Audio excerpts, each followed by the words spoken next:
Boas fãs e amantes do ciclismo, o meu nome é Pedro Ferreira e este é o Mundo do Ciclismo. Desde já agradeço a vossa presença no meu vídeo e bem, vamos então falar um pouco sobre o quarto monumento do ano, a decana das clássicas, a Liège-Bastogne-Liège.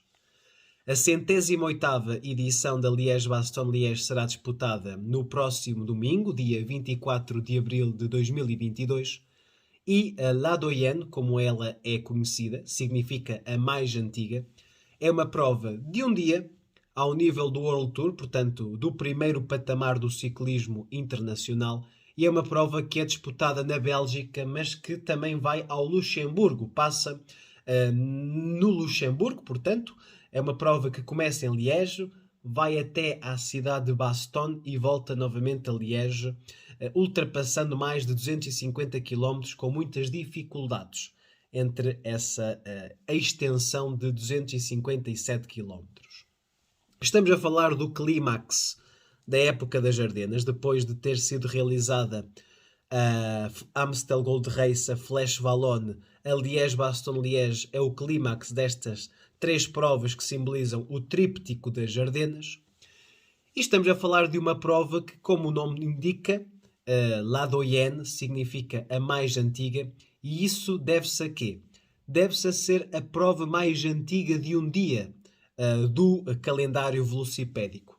Significa então que estamos perante uma prova muito antiga. A primeira edição desta prova remete-nos para o ano de 1892, ganha por Léon Huat, um corredor belga que venceu mais do que uma vez esta clássica, este quarto monumento do ano, mas não é das provas com maior número de edições. E perguntar-me-ão, então como é que é possível uma prova que, sendo a mais antiga de todas, não é aquela que mais vezes foi realizada? A verdade é que a história acompanha o ciclismo, ou melhor dizendo, é o contrário, o ciclismo acompanha a história.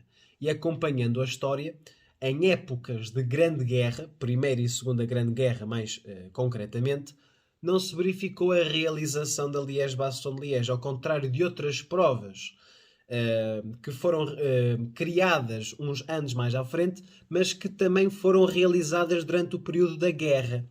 Essencialmente provas que foram disputadas nos últimos anos da Segunda Guerra, de 43, 44, ou então nos primeiros anos da guerra, 39, 40. Esta, a partir de 38 até 44, ela não foi disputada e por isso o número menor em comparação com outras provas que têm mais edições, mas que são menos antigas, digamos. Mas como vos digo, a primeira edição remonta-nos ao ano de 1892. Quanto ao recordista de vitórias na Liège-Bastogne-Liège, há que falar do belga, o canibal, o rei do ciclismo para muitos, Eddy Merckx, o corredor que venceu 5 vezes esta prova, em 1969, 1971, 1972, 73 e por fim em 1975. E há que fazer aqui uma nota de rodapé a um corredor que se vai despedir do ciclismo profissional este ano, que é Alejandro Valverde, e ele está logo abaixo de Eddy Merckx com 4 vitórias na Liège-Bastogne-Liège, um corredor com um grande palmarés, e ficaria-lhe bem vencer no seu último ano enquanto profissional a Liège-Bastogne-Liège e equiparar-se no número de vitórias com Eddy Merckx. Falando do atual detentor do troféu da Liège-Bastogne-Liège, temos que falar de Tadej Pogačar. É inevitável falar em qualquer vídeo deste corredor. Ele está lá sempre, seja na Volta à França, seja em clássicas flandrianas, seja agora nas Ardenas. Ele é atual detentor da Liège-Bastogne-Liège de 2021 e ele que também já tinha feito pódio em 2020, no qual outro esloveno, Primož Roglič, venceu ao sprint face a Julian Alaphilippe, este mesmo corredor que tinha pensado, mas a pensar morreu o burro, que tinha ganho aquela prova no ano de 2020. Portanto, 2021 ganhou Pogačar, no qual o próprio Valverde fez top 5. Também vamos pegar daqui a pouco novamente em Pogačar para dar aqui uma notícia interessante sobre o corredor esloveno e que se enquadra nesta prova que vai ser disputada no próximo domingo. Mas antes disso vamos falar um pouco sobre o percurso. E o percurso é o seguinte: Serão cerca de 257 km que vão ligar Liège a Liège. Como vos disse há pouco, a prova vai de Liège, passa por Bastogne, passa pelo país que é o Luxemburgo e volta à Bélgica. Mas há que falar concretamente de 10 dificuldades, 10 subidinhas que esta prova é constituída. Sendo uma prova das Ardenas, tem que arder os pés ou as pernas aos corredores. Aqui uma piadazinha. Portanto, temos de falar aqui de 10 subidas que fazem com que esta prova seja ardena, seja uma prova acidentada com dificuldades durante o seu percurso. E logo ao quilómetro 76,7 da prova, portanto, ainda na sua primeira metade, aparece o Côte de la Roche-en-Ardenne. Portanto, serão apenas 2.700 metros, mas com uma pendente de 5,7% de inclinação, tendo como rampas máximas os 6,5% de inclinação média. Já entrar nos 100 km intermédios, ou seja, falamos dos primeiros 100 km, depois existem mais 100 km, mais 57 km no fim. Estamos a falar ao quilómetro 124 de mais uma ascensão, que é o Côte de Saint-Roch. Serão apenas 1000 metros, mas com uma pendente de 10,3% de inclinação média. Faz lembrar um pouco o Mur do Huy. O Mur do Huy é um bocadinho mais extenso, são 1300 metros, mas se tirarmos os primeiros 200 metros e os 100 metros finais, dá 1000 metros a mais de 10%. É exatamente idêntica a esta, no qual esta conta ali com 200 metros com rampas a bater nos 15% de inclinação. Vai ser uma dor de pernas. Terceira dificuldade colocada ao quilómetro 168 da prova, que é o Côte de Mont-le-Soie, 1700 metros com uma pendente de 5,5% de inclinação. Mas se retirarmos os últimos 200 metros, que é melhor assim, porque os últimos 200 metros são a descer. Porque é que vamos incluir numa subida a parte a descer? Não faz muito sentido. Ela, na sua extensão, tem mais do que 6,5% de inclinação média. Chega a ter rampas de 9,5%. Colocado pouco mais de 10 km desta, temos o Côte de Vannes, 3.500 metros com uma inclinação de 5%. Ela é feita a dois tempos. Primeiro temos uma pequena subida, depois um falso plano, novamente uma descida e depois a parte mais difícil, que serão cerca de 2 km com pendentes superiores aos 8, 9%, sendo o máximo 13,7% de inclinação média. A quinta dificuldade e colocada mais coisa menos coisa, 6 km depois, é o Côte de Stucqueux, 1000 metros com rampas superiores a 12,6% de inclinação média. A verdade é que é uma subida muito, mas muito explosiva, com pendentes abissais. A parte final desta subida vai ter rampas de quase 18%. Os ciclistas vão estar a dar ao pedal e quase a não sair do mesmo lugar com aquelas pendentes que faz-me lembrar muito as subidas explosivas da Volta ao País Basco. A sexta dificuldade está colocada ao quilómetro 187 e é o Côte de la Haute-Levée, 2.200 metros com pendentes de 7,1%, sendo o máximo os 11% de inclinação média durante cerca de meio quilómetro. A sétima dificuldade não é um côte. A côte é uma subidinha mais curta. Este é mesmo um col, é o Col do Rosier. São 4,4 km, portanto é algo mais extenso, mas com pendentes de 5,7% de inclinação. É uma subida toda ela constante.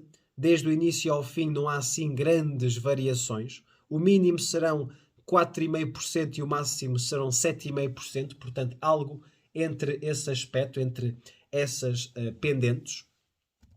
A oitava dificuldade é o Côte de Desniers, colocado ao quilómetro 214,5, já dentro dos últimos 45 km da prova. 1.600 metros, subida constante a 7,4% de inclinação média. E depois chegamos às duas mais difíceis, ou melhor dizendo, as duas mais famosas, mais conhecidas porque estão colocadas mais próximas da meta. Esta aqui está colocada a cerca de 31 km da meta, é o Côte de la Redoute. Serão 2 km com 8,6% de inclinação média. no qual a sua pendente mais difícil será já na parte final, nos últimos 1000 metros, com rampas ali de 9, 12,1% de inclinação. E depois temos o Côte de la Rochefoucauld, já colocado ali a cerca de 15 km da meta. E é aí que muitas das vezes faz o ataque final e muitos corredores, como Bob Jungels ou então Jakob Fuglsang, chegaram à meta sozinhos nas edições de 2018 e de 2019. Esta subida terá 1300 metros com pendentes de 10,5% de inclinação média. Ou seja, é muito idêntica ou até mais explosiva do que o próprio Mur de Huy na Flèche Wallonne. Se quisermos ter uma prova idêntica à Flèche Wallonne, é colocar o fim da Liège na Côte de la Rochefoucauld. Mas isso tira o aspecto, tira a essência de uma prova como esta, a decana das clássicas, a Liège-Bastogne-Liège.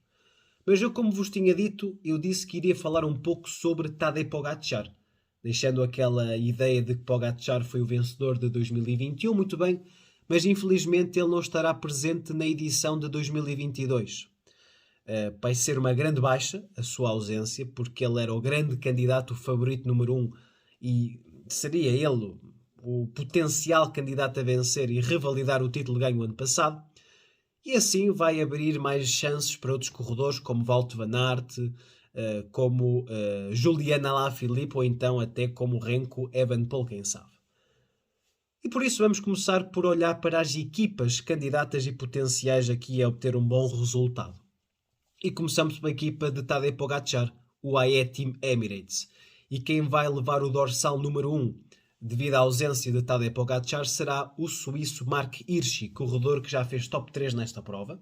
Em 2020 foi ele que faz top 3 atrás de Primož Roglič, que venceu. Creio que fez segundo, sendo terceiro o seu atual colega de equipa, Tadej Pogačar. Traz uma equipa muito forte para o escudar. George Bennett, McNulty, Polanca, assim é que é, Soler e Ulissi dão aqui legítimas aspirações a que Hirschi possa fazer aqui um top 5. É capaz o jovem corredor suíço de fazer esse resultado se estiver na sua boa forma física. Se não estiver, top 15, mas eu acredito que top 10 é muito provável que Marc Hirschi consiga.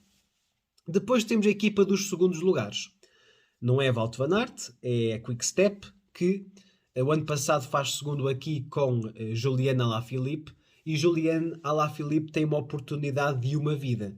2020 perde para Roglič, depois ele é relegado para o último lugar do grupo, que é quinto, devido a um sprint irregular feito pelo corredor campeão do mundo, já naquela altura. Em 2021 perde ao sprint com Tadej Pogačar, portanto bate em segundo lugar, bate na trave 2 vezes contra os eslovenos, e ele agora vai ter de aproveitar a ausência destes 2 corredores e ter aqui uma oportunidade de uma vida para vencer pela primeira vez a Liège-Bastogne-Liège. Só que ele pode ter aqui um grande candidato dentro da sua própria equipa, que é Remco Evenepoel. A verdade é que existem aqui 2 possibilidades. Alaphilippe faz a movimentação final na Côte de la Rochefoucauld, seleciona o grupo, leva 3 ou 4 corredores com ele e ao sprint vence, desde que não seja Wout van Aert.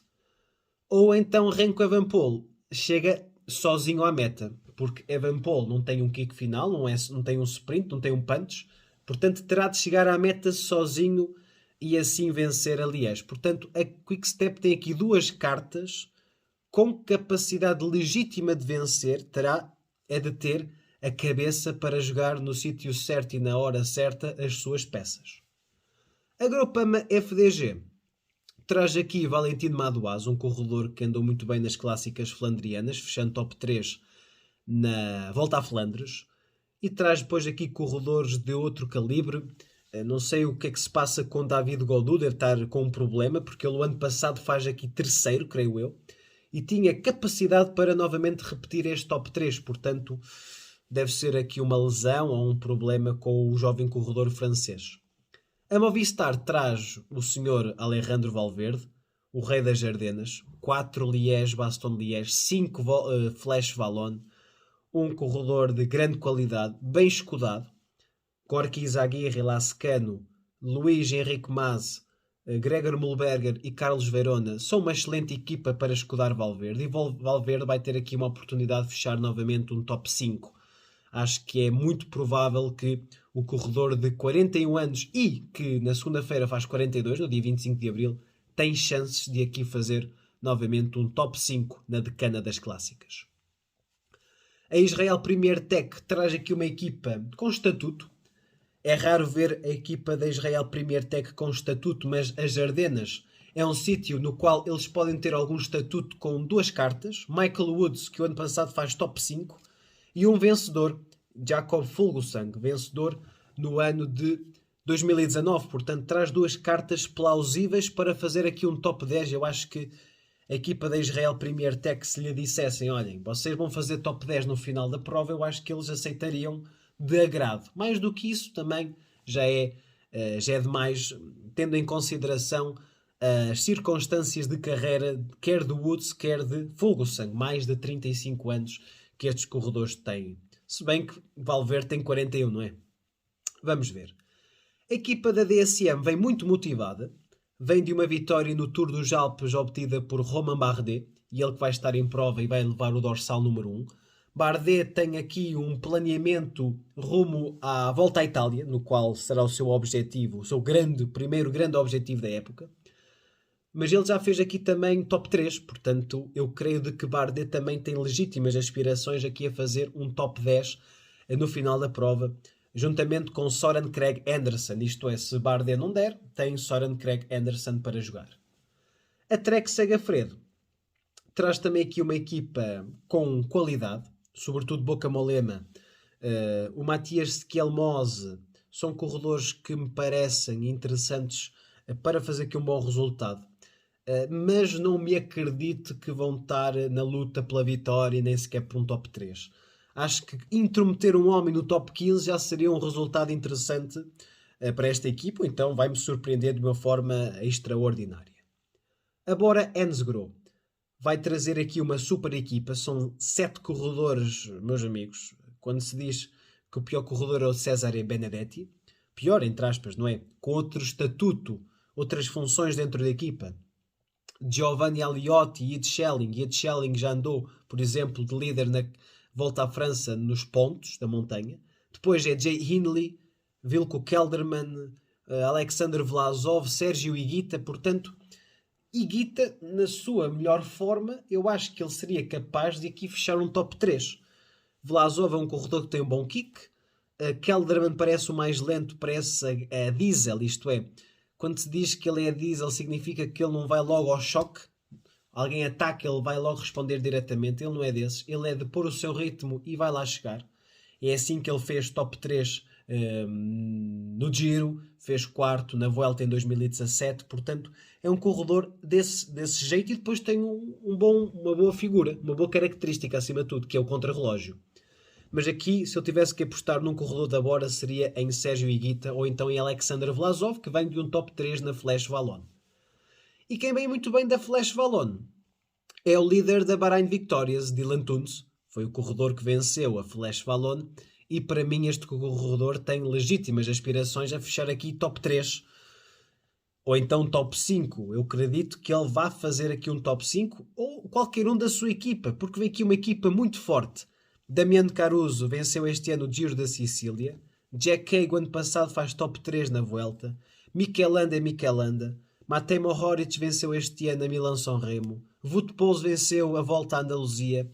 E Luís Leão Sanches dá aquela experiência à equipa. Portanto, é uma equipa muito forte esta que a Bahrain Victorious vai levar a Liège-Bastogne-Liège. A Ineos Grenadiers também é uma super equipa. Eu acho que não vou estar aqui a enumerar Daniel Martínez, Mikhail Kwiatkowski, Thomas Pidcock, Carlos Rodrigues e Geraint Thomas. O corredor que eu acredito que lhe assentava muito bem esta prova é aquele que está a andar menos. Pidcock desiludiu-me um bocadinho na Flash Wallonne. Daniel Martínez fez um bom resultado na Flash, venceu a Volta ao País Basco. Mikhail Kwiatkowski, assim é que é, venceu a Amstel Gold Race. Carlos Rodrigues venceu uma etapa no País Basco. Geraint Thomas é um corredor de meter ritmo. Eu acho que isto vai ser tudo em prol de Daniel Martínez. Parece-me um corredor com mais kick, com explosividade naquelas subidas de fazer diferença. A Astana traz Vincenzo Nibali, que fez uma interessante volta à Sicília, mas não boa, não foi boa.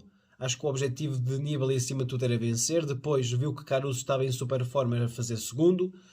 Depois, quando viu o caldo entornado, era fazer top 3 e acabou em quarto.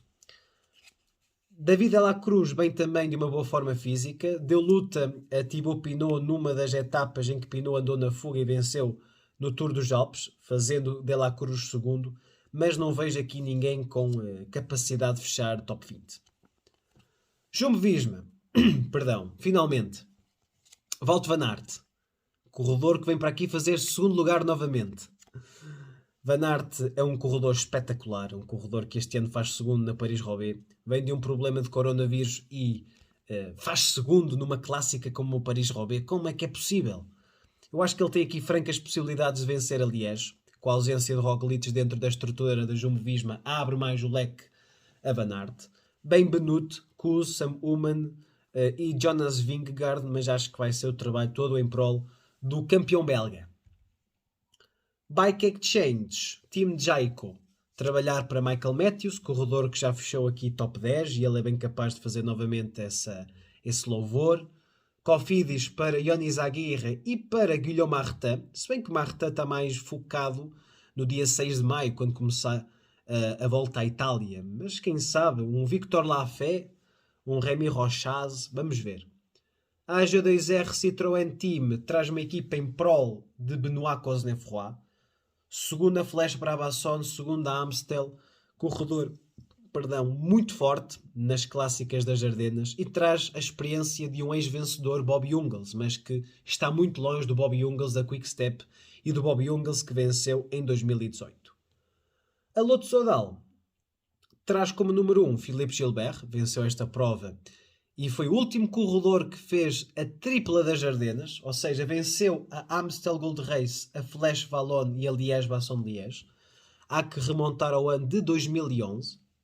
Tim Wellens é o corredor que dá maiores condições para que vejamos um corredor da Lotto no top 15. O problema de Wellens é que ele ataca muito cedo. Ele ataca muito cedo, ataca em situações em que não devia atacar, devia ir na roda, e naqueles momentos em que o grupo se parte, ele não está no grupo da frente.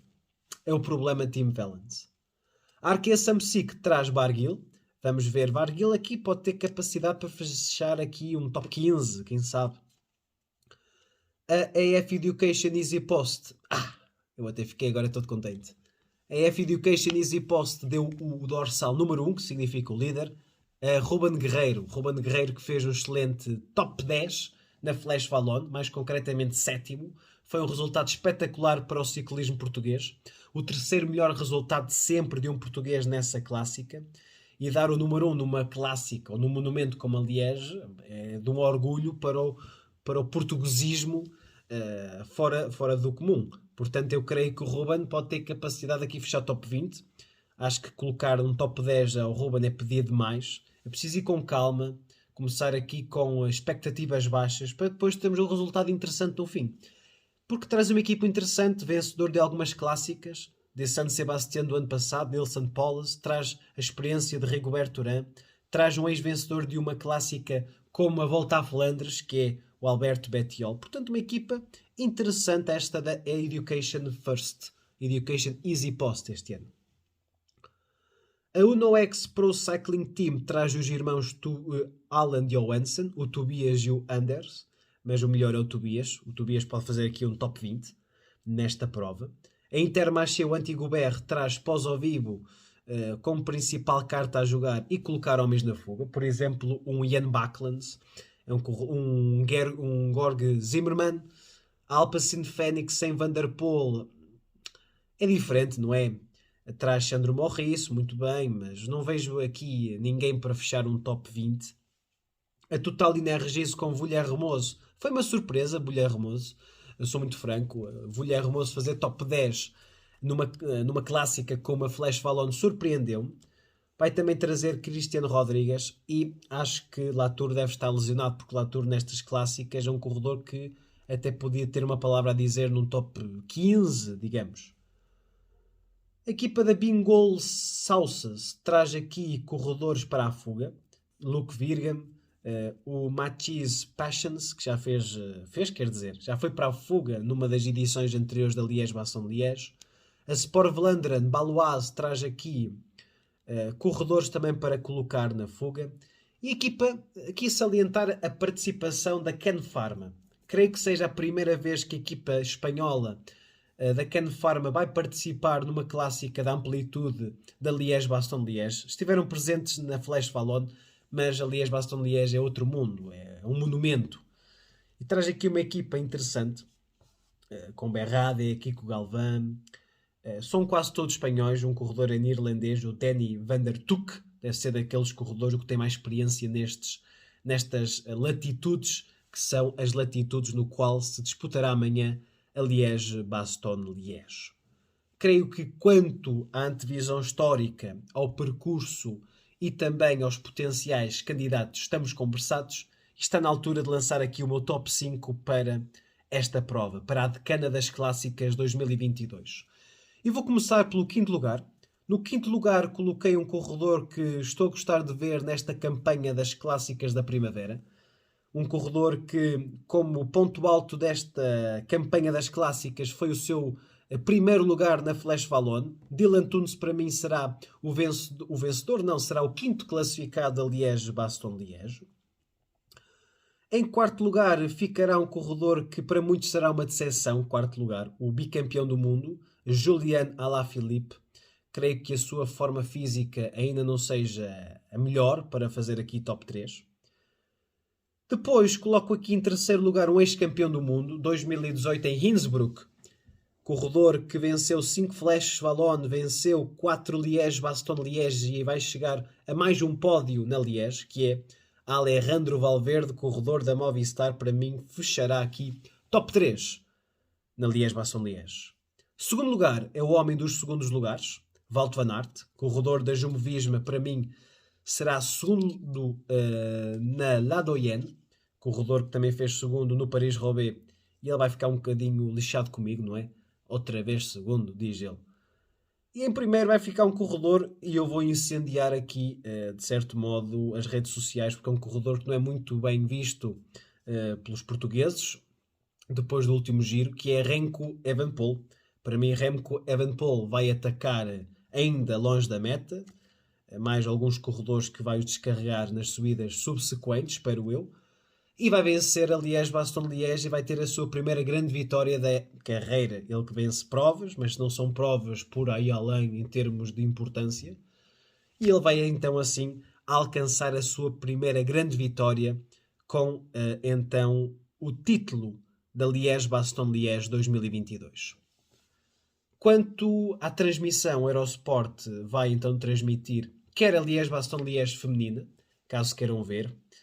Existe um pelotão muito interessante ao nível feminino desta prova, no qual para mim vencerá Marta Cavalli, corredora da FDG, frente a outras candidatas como a Monique van Vleuten, como por exemplo a Dani Vollering, grandes corredoras do ciclismo feminino, e depois a partir do meio-dia e meio da Liège-Bastogne-Liège masculina.